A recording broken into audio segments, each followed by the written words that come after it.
I'm going to start by saying something about the position of our schools in the world and something about state schools and the reforms that are happening there, just to place our schools in context before I come on to my thoughts about the future direction of independent schools.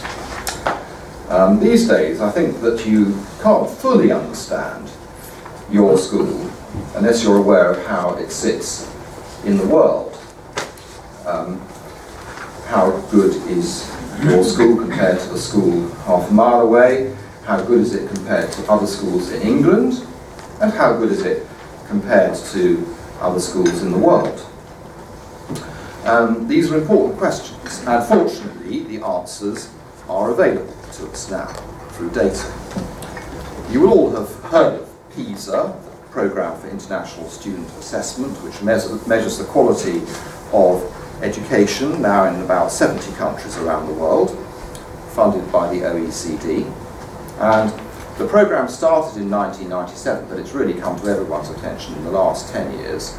And the tests are administered every 3 years, the last being in 2012. And in these tests, they give a large sample of normally between sort of 5,000 and 10,000 15-year-olds in each of these 70 countries, tests of reading, mathematics, science, and problem solving, plus a battery of supplementary questions to find out about the backgrounds to the children and their school.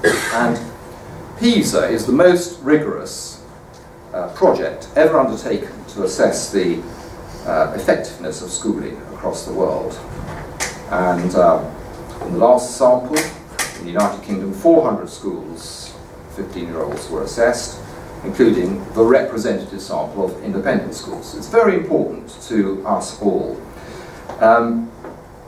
because with the decline of unskilled manual work, you know, what all countries now need is an educated workforce. And it's important to us because the PISA results are one of the most important things that have driven this government to reform many aspects of education, some of which are definitely going to have an impact on your schools. So it's worth knowing why this has happened. Britain's 15-year-olds' math skills, to take just one example, are now more than 2 whole academic years behind the math skills of 15-year-olds in China. And in the last decade, you will know, we have fallen from 8th to 28th in that league table in terms of mathematical ability. While other countries, particularly Asian countries, have raced ahead, we have in this country rather stagnated. And that's true of private schools as well as state schools, but it's not necessarily our fault. It's partly to do with the public examination system. And what PISA shows is that there's a long tail of failure in this country. Our top students do well compared to the rest of the world, but our bottom 30% do very badly compared to those high-performing countries. And that's partly, of course, because in the United Kingdom there's a strong correlation between educational achievement and socio-economic status, which is not found in all the high-performing countries, including those in Europe. And the other thing that PISA shows is that rapid improvement is possible, and that some countries have responded to their mediocre PISA results by taking action and have improved dramatically. Germany would be one example, and Poland would be another within Europe. The other thing which I find very interesting about the PISA results is what their data analysis shows about what doesn't work. What doesn't work. They find, for example, that reducing class size doesn't really work. That there's no strong correlation across the world between class size and achievement.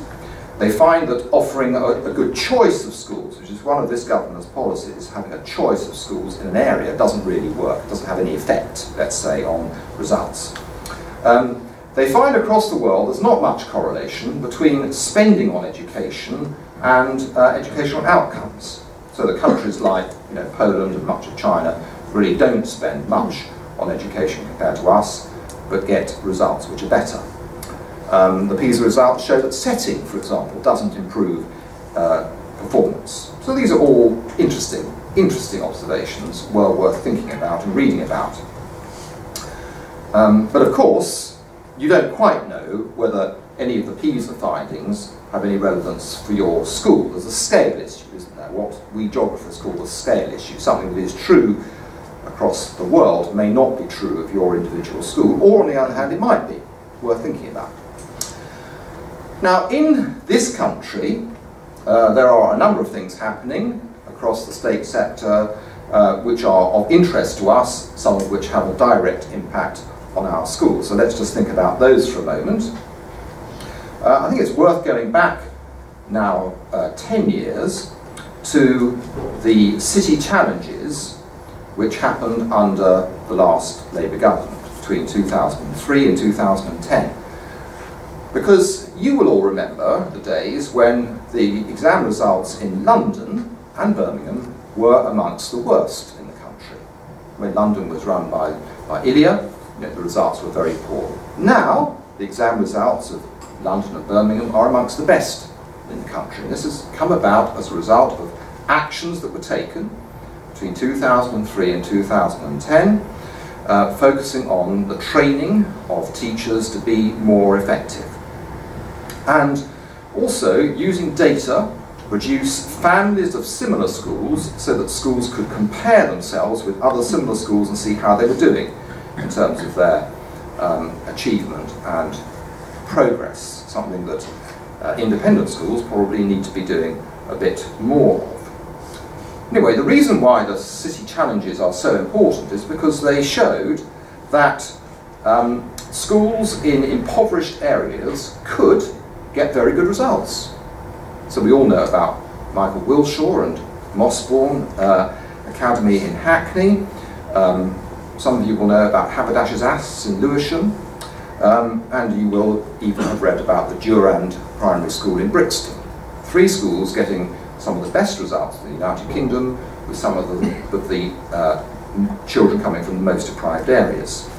And the reason it's so important, this, is because these heads and these schools have shown that if they can do it, well, anyone can. And what's more, as the results of these schools in inner city areas came up, so one began to see how feeble the results were in suburban and rural areas. And that's where the drive is now being applied. So that's one thing that's happened that's really important. The second, which has a direct impact on us in a way, and that is the increase in school autonomy within the state sector, which started in the 1990s really, when Andrew Adonis realised that there were far too many really bad schools and local authorities were doing very little to improve them. And so, building on the success of the city technology colleges, which was a Conservative policy, he began to encourage a group of quite bad state schools to become independent of local authorities. That's what an academy is. And this was continued by Michael Gove after 2010, when he decided that all good schools could become academies and all bad schools must become academies, which simply means a school free of local authority control. And free schools are just a part of that. Free schools are just a subset of that. And it's much too early, I would say, to evaluate how successful the Academies programme is going to be, and indeed the Free Schools programme. Many of those have only started very recently. I mean, there's no free school older than 3 years old at the moment. We know that in education, innovation often generates short-term improvement, even if the innovation isn't marvellous in itself. But the fact is that, that in some parts of the country anyway, academies and free schools are proving to be at least a PR success, and that has some implications for us. Now, the third thing which has big implications for us, and which is of course linked to PISA, and that is the reforms to the national curriculum, GCSE and A-level, which are happening right now. The revised national curriculum starts in September 2014, this year, and all the details can be read, if you're keen, on the Department for Education website. And as you probably know, there's much more emphasis on assimilating a body of knowledge and less emphasis on skills, in a way. The government has introduced a completely new course in computer programming, which is replacing the old-fashioned course of ICT in state primary schools. And all of this will have some impact on independent schools. It would be a great pity if it didn't. And those schools that take the common entrance should be asking questions about the degree to which the Independent Schools Examinations Board that runs the common entrance is reviewing the content of the common entrance in the light of the reforms that are happening to the national curriculum, because it's very important that independent schools remain well ahead of the maintained sector, and we've got a bit to learn from these reforms to the national curriculum. The GCSE reforms kick off in terms of teaching in September 2015, so in the near future, and the first exam of the reformed GCSEs in English language, English literature and maths will be in May 2017. And the detailed syllabuses for these three crucial subjects will be published by the exam boards this coming September. And other GCSEs will be kicking off a year after that, in 2016, and a few laggards in 2017. And the new GCSE is going to be much more demanding than the current GCSEs. Probably more demanding than the IGCSE. So all secondary schools, including in the independent sector, have got to ask themselves, are they going to cling on to IGCSE, which is not being reformed, or have a good look at the revised GCSE, which, particularly in the case of mathematics, is aiming to lift the bar to the standards of the Chinese, Taiwanese, Japanese and the Singaporeans. The syllabus is going to be longer and harder, the questions are going to be less predictable, there's going to be more discrimination at the top end, because the current grades, A and A star, are being divided into more numerical grades. It's going to be much harder to get a grade 9, which is the top grade in the new GCSE, than it is to get an A star.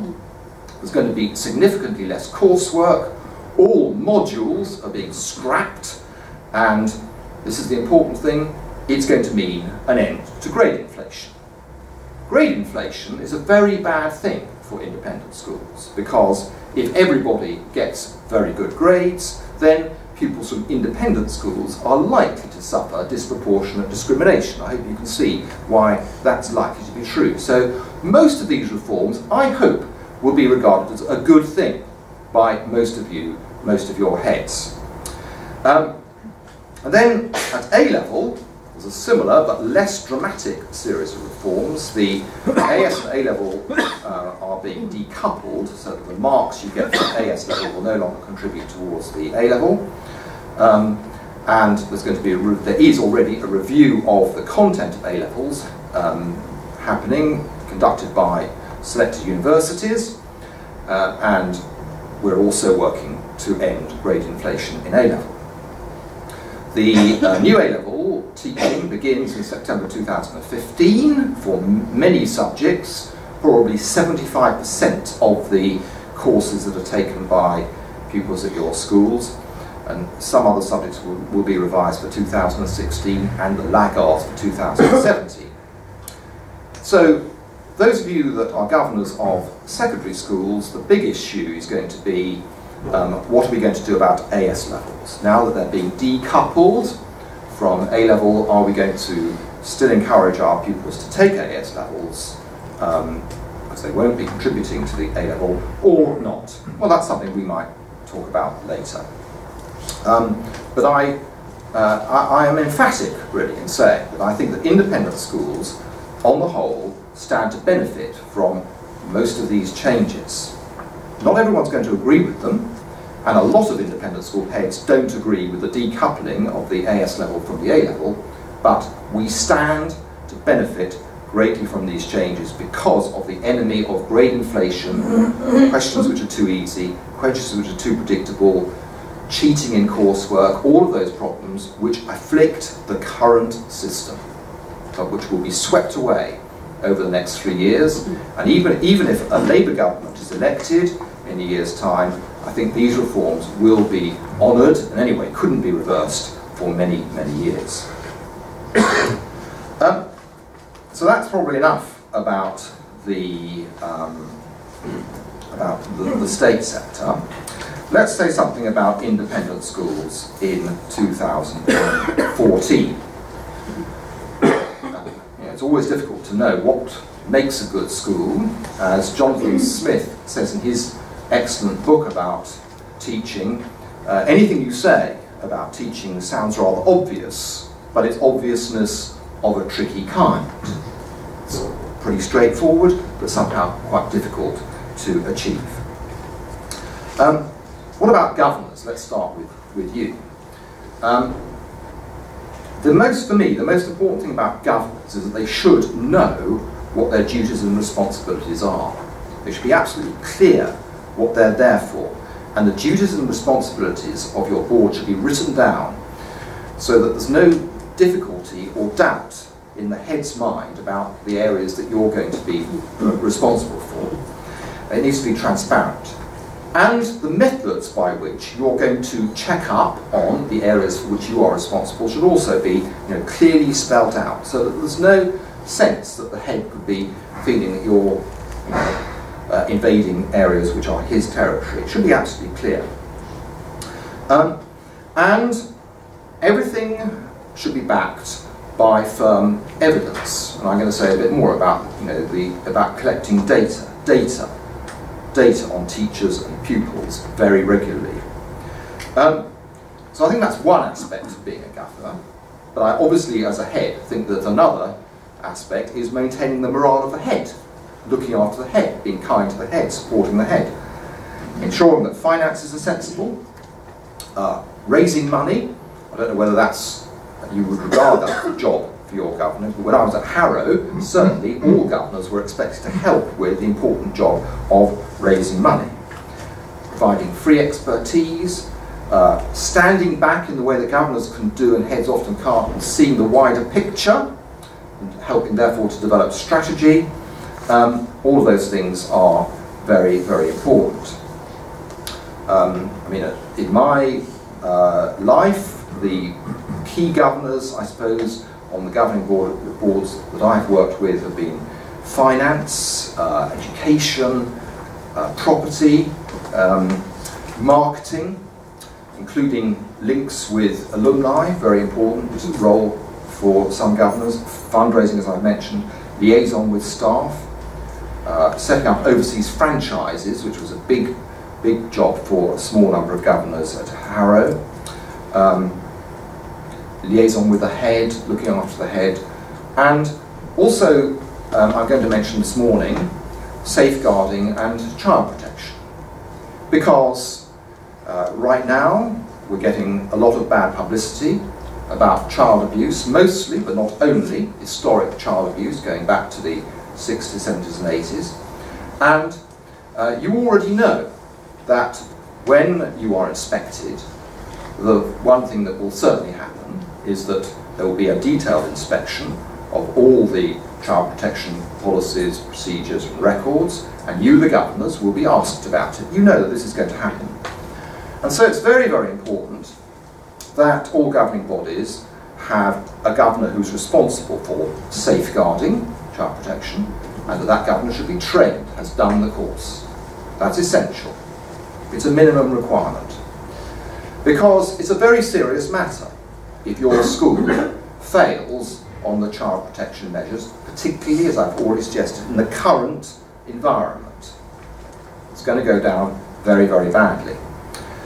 So you need to know what it is that the school has to do. It's not that complicated. There are sort of half a dozen things. And you, the governors, need to ensure that one of you takes personal responsibility for checking up on those things. And I know that that seems a bit like governors getting involved in the detailed management of the school, but I can just tell you that that is how it is at the moment. You are expected to have checked that these things have been implemented by the head, so that, for example, no adult starts working at your school before the disclosure and barring scheme checks have been completed. That you are insistent that if any concerns are raised about child protection, that the head contacts the local authority or social services immediately. You know, those sort of things, straightforward things, which anyone who's done the training will know about. So that's important. I've already mentioned data, and I think that it is very important these days, given that the data is available, that governors insist on data being supplied to them according to a clearly defined schedule. You know, you're going to, aren't you, for your, say, 3 or 4 governors' meetings a year, have planned in advance what's going to be on the agenda every year for those meetings, and on the agenda will include the cycle of data that is presented to you.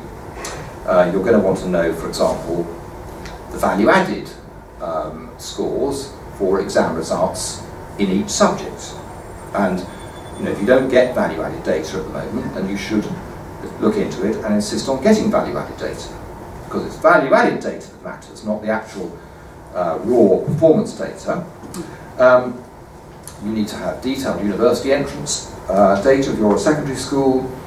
You need to be receiving graded lesson observation scores for teachers in your school. How will you know whether teachers are any good? Long gone are the days when governors and heads rely on, you know, schoolgate gossip. These days there should be a proper programme of lesson observation, with lessons being graded according to a clearly established and defined scale, probably based on the inspection system, and you should be given those scores. In my view, data about the number of applicants to the school, the intelligence of those applicants, if that is measured, those sort of things are well worth thinking about. So proper data presented by the head to the governors for interrogation. Trends over time, all of those sort of things. A word about fees. That fees, as we know, have risen well above inflation. Last year, fees in the independent sector went up by 3.9%, so it's still a bit above inflation, but still the lowest percentage increase for some time. And what the increase in fees has meant is that middle-class parents are being priced out of our sector. We know from the public attitude surveys that we do every couple of years at ISC that there is a great public demand for our schools. But we know that most of those who would like to send their children to our schools can't afford it. So that's the issue that we all now face. So the solution is to try and hold down fees as far as you reasonably can, and also to try and raise money for bursaries. We can come back to that, but carefully managed bursaries with reasonable fee increases are what matters. Now, I don't actually personally believe that it's easy to create a very cheap but very successful independent school. You know, a certain amount of money has to be spent to achieve the quality, and in particular the staff to pupil ratios that makes a good school. But nevertheless, the fact is, if you were an entrepreneur now thinking of setting up an independent school, what you'd be saying is, let's try and create a school where the fees are more like £9,000 than £13,000 a year for a day school, with quite large classes, because we know that there's no good correlation between class size and achievement, and with a strict focus on the subjects that really matter: English, mathematics, physics, chemistry, biology, geography, history, art, design, technology, Spanish and French, and a bit of religious studies. Some sport. Some attempt to make your pupils speak well. But basically keeping it down to a relatively limited diet, but delivered by excellent teachers to a very high standard. There's a market, that's all I would say. There's a market for a school like that at the moment. Now, every year the Independent Schools Council does a census of all schools, and our census results were published this week, and the hard copy of the census is now available, and email versions of it have gone out. And I think that all governing bodies should have the ISC census on their agenda once a year, probably in the summer meeting, so you can see and reflect on trends in the sector, about which I will now say just a little. So when you look, for example, at the numbers of pupils at our schools, the numbers are basically at the moment stable. That's really good, isn't it?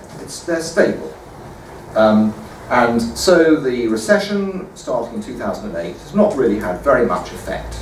It's perhaps prevented some of our schools from growing, but on the whole hasn't had much effect. I asked my research officer for numbers going back a little way. So in 1970 we had 527,000 pupils in our schools, which is about 6.5% of all the pupils in England and Wales. That was in 1970. By 1980 it had gone down to 522,000, 5.9% of all pupils. Then it started to go up a bit. So by 1990 it had gone up to 548,000, about 7.4%. Then it went down again, and then up again. It was 547,000 in 2000, and now it's up around 560, 570,000, something like that, about 7% of all the pupils in England and Wales. So it's pretty stable. And the only reason I mention these statistics is because, sometimes if you read comments made by the former High Master of St Paul's, for example, in the Daily Telegraph, you'd think that we were all doomed, and that our above inflation fee increases were destroying the sector. But it's not quite like that, as I think probably you all know. We're hanging in there very well. But there's big differences between different parts of the country. And in the last year, the number of independent school pupils in Greater London has gone up by over 1%, quite good. And in the rest of the South East by about 0.5%, fine in the circumstances, quite good. But in the rest of the country it's gone down by 1%. So we know that outside London and the South East, schools are finding it quite tough, for quite understandable reasons.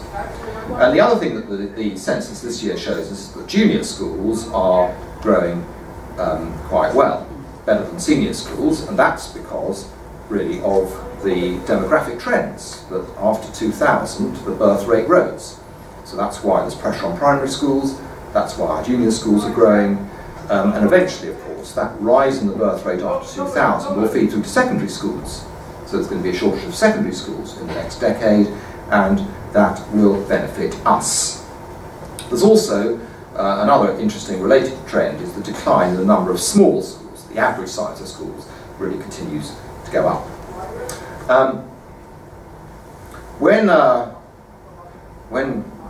When Greg Hurst writes in the Times about independent schools, he always says we're propped up by overseas students.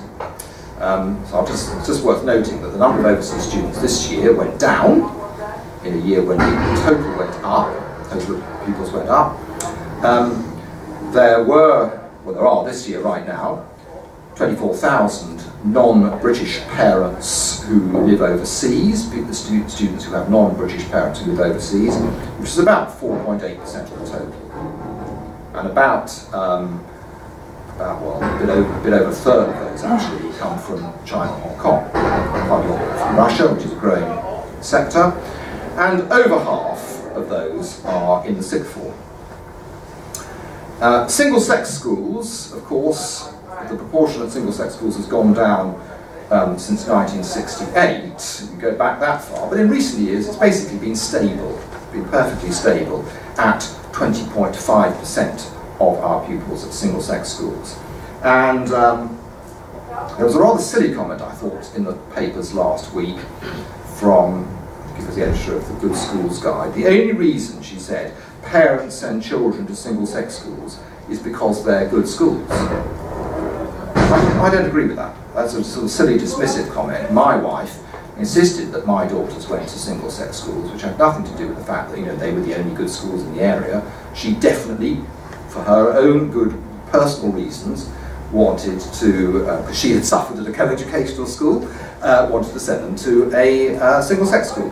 So single-sex schools, okay, the pressure is on them, but I think it would be quite wrong to think that, you know, those that remain are not doing well. They are doing really well, those that remain, on the whole. Boarding, it was great that this year, boarding, which of course is another sector that's been in serious decline over the longer term, that boarding numbers went up for the first time in a while. So there are only 13% of our pupils are boarders, but the number is at least stable. So it's almost as if, you know, over the last 20 years there's been a shaking out. You know, a lot of schools gave up boarding, particularly in the cities. A lot of schools became co-educational for perfectly good reasons.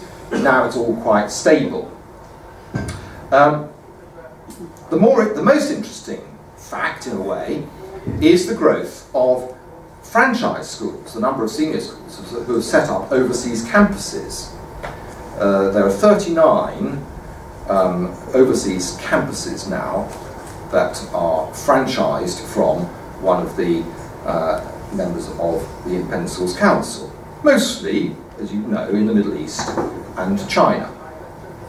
And most of those schools are quite new. They've only been going for 1, 2, 3 years. They've already got 22,000 pupils in them.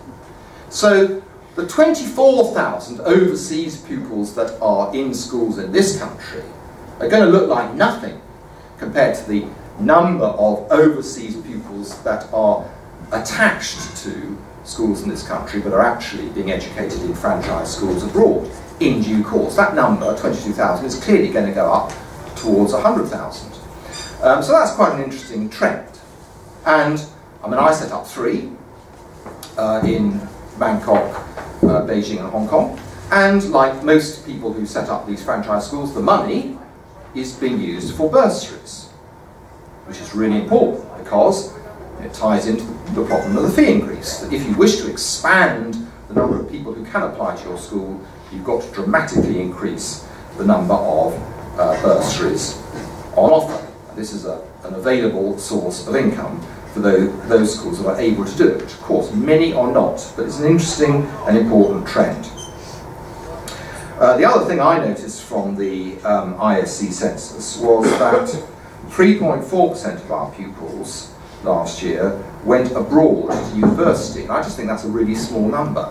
Because again, when you read the papers, you sometimes get the impression that everyone now is eschewing British universities to go to America or Maastricht, you know, and it's simply not true. The number is very small, and many of them will be foreign nationals who, you know, live in China, decided to come to school in Britain, but then are going to university in America.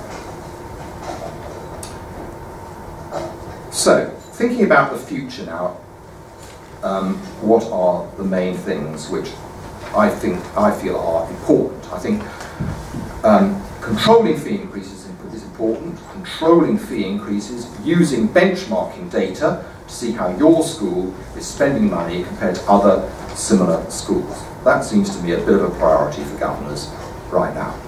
Secondly, the strong development of bursaries if you possibly can. Because if you've got a decent amount of money, even in an endowment fund to support your bursaries, you will be able to attract a large number of pupils going forward. For smaller schools, merge if you feel you're not strong enough. A lot of schools have had very successful mergers in recent years, and AGBIS and IAPS particularly can give very good advice on how to effect that happily. Growth in the London area for simple demographic reasons. The population of London is continuing to grow rapidly with a large-scale immigration, including of business people coming, bringing a lot of money. They cannot easily get their schools, their children into state schools at short notice, and we are benefiting from that. The growing significance of British schools overseas. not just the franchise schools I've mentioned, but also all the schools which have got nothing to do with us, but which are British system schools setting up abroad. There are 300,000 students being educated in British system schools abroad this morning. And they all, of course, have to be taught, and these schools prefer, if possible, to recruit British teachers. So that's potentially quite a significant drain on the supply of British teachers, but also it's a source of teachers, because those teachers will be coming back. So increasingly you will be, your schools will be, losing teachers to schools abroad, but also recruiting from schools abroad. I think that I haven't talked at all up to now about working with the community and partnerships, but I could talk for a long time about that, but I'm sure that being good neighbours and working with your community and with your other local schools is now becoming part of the core values of our schools. It's not just something we feel we had to do, it's not a bolt-on, it's something we want to do, and it's working well. And if you want to ask me about that, we can talk about that. Our schools, of course, have got to continue to focus on a broad education. The state sector is very focused on academic results, I think for very good reasons. We, of course, should remain very focused on academic results as well, because that's what parents want. I went for dinner last night, and the woman I was sitting next to said she just sent her her daughter to a, I think, probably a very good school. But the headmistress had said to her that the school was now focusing on empathy and making the school a happy school. Now, on the face of it, that's not an unreasonable statement, but this mother was furious, because what she wanted was really good GCSE and A-level results for her daughter. I suspect she's typical of quite a lot of parents. So we've got to get very good academic results and making wise decisions in the next year about the future of IGCSE and AS levels is part of that. Any of you who are governors of secondary schools are bound to be thinking about that matter. But then there are all the other aspects to education, you know, physical, social, cultural, and so on, which we do so well and which are very, very important. I think, again, looking to the future, we're going to be spending more time and effort investing in CPD, professional development of our staff, something which never happened in the past. I don't believe I have ever had a day's worth of professional development or training for any of the jobs I held, but that is in the past, because we can now see that professional development works.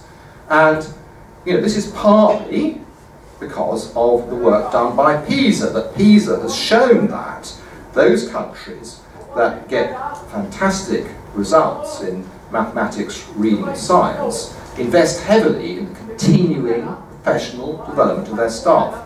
So one of the things that governors can do, let's go back to data, is to ask to see the CPD record of all the staff in the schools that you govern, just to check that it's happening. Obviously, all of you will be spending time thinking about ICT and the investment of money in ICT and distance learning. I think the important thing there, I mean, I've spent 20 years debating these issues, but I think if I was a governor, the important thing is to ask your head, could you please prove that ICT enhances learning?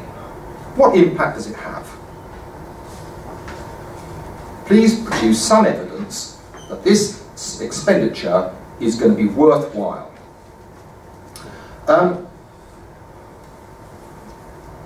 Finally from me, just a word about the Independent Schools Council, of which you're all members. So the Independent Schools Council is run by the 8 member associations, of which AGBIS is one, HMC and GSA and so on. They run ISC. We're just a small group of people in an office in the National Gallery, and we do 4 basic things. We give legal advice to schools in some areas. We try to handle the press, ensure there's a degree of coordination between us, which is difficult.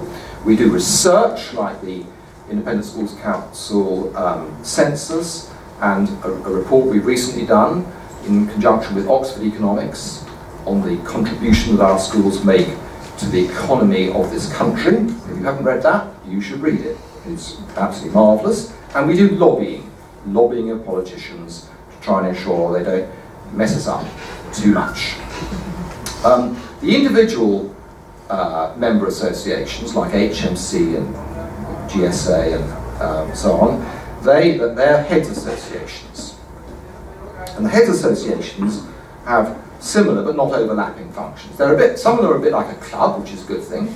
They enable heads to get together with heads of similar schools and get to know each other and learn a bit from each other. They are very good these days at developing professional development, courses going on all the time, and the sharing of best practice.